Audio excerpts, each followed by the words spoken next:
Hi all, mm, my name is Abani and today I will discuss about Java Enterprise 6 Edition features, and we'll focus on developing EJB applications inside along with our web applications.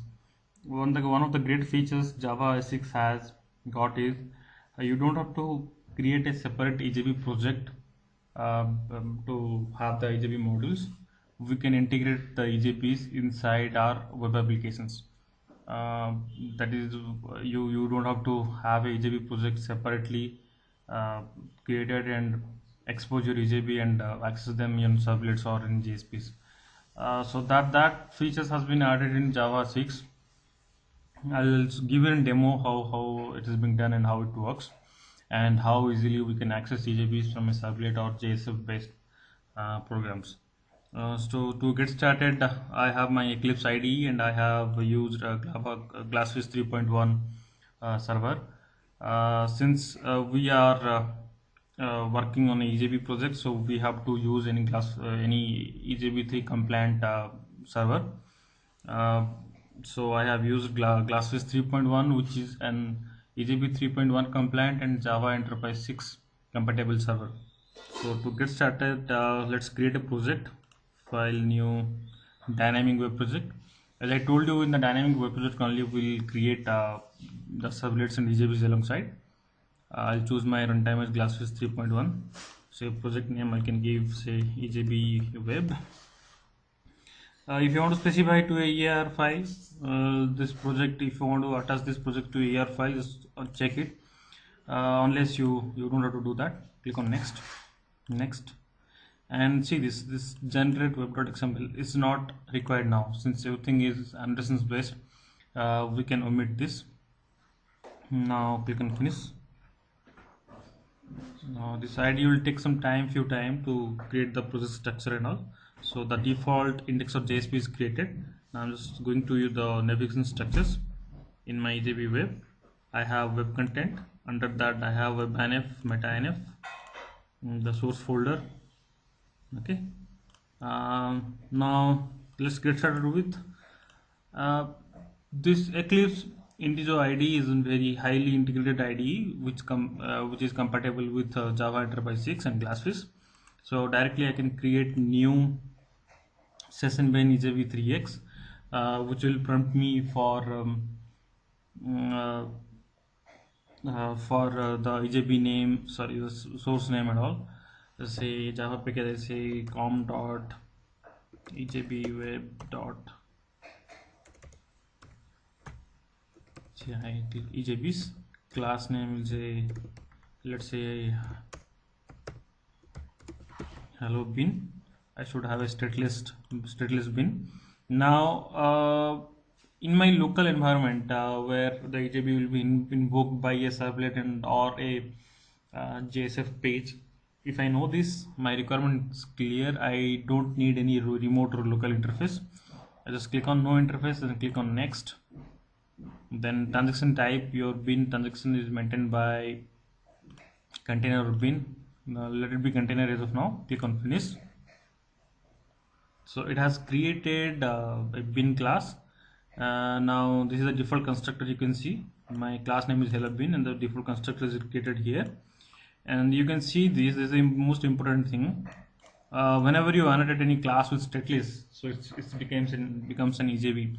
And since we are not going to look out for anything and directly will inject this EJB, we don't need any mapped JNDI name. In my next when I create a servlet, I'll show you how to inject this EJB. Now let's say create a method, public string greet name, say I should return it.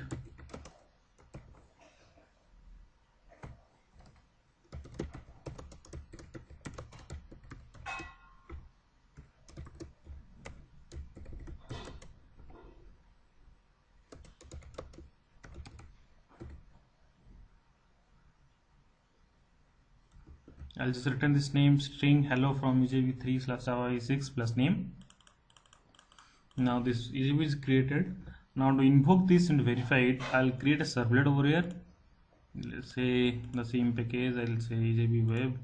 I'll have a new servlet package. I'll change to servlets. Then class name is this. I'll say invoker. In my previous slide or video, I have described about how to create a servlet in Java 6. Those servers are servlet 3.0 compliant servers. So we need only annotations.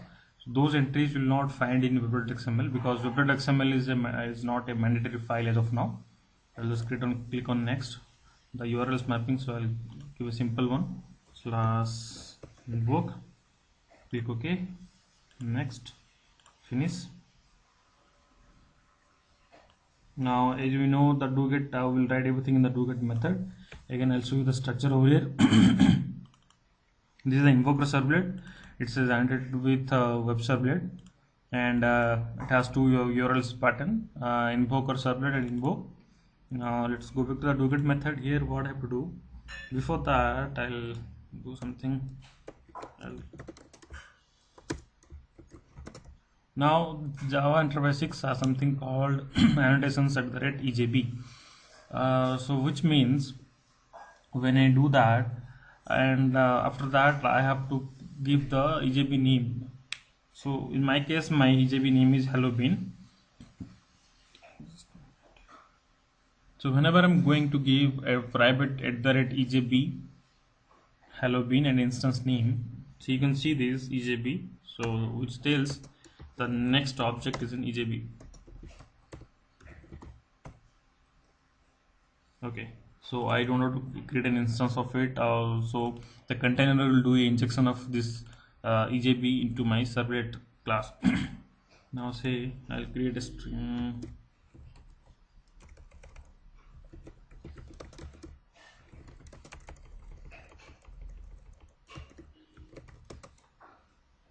String say message equal to hello bin dot greet. You can see this message name. Then I'll have just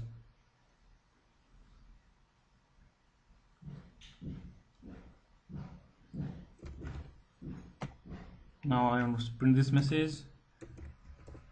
So this must dot get writer dot print.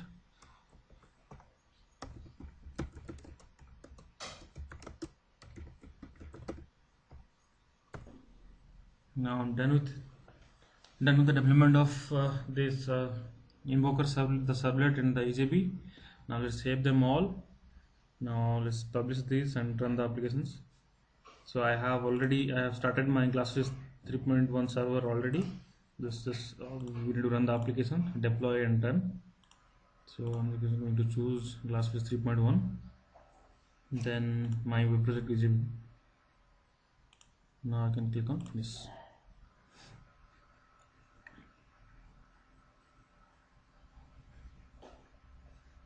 So this is my JSP or the default JSP whatever given.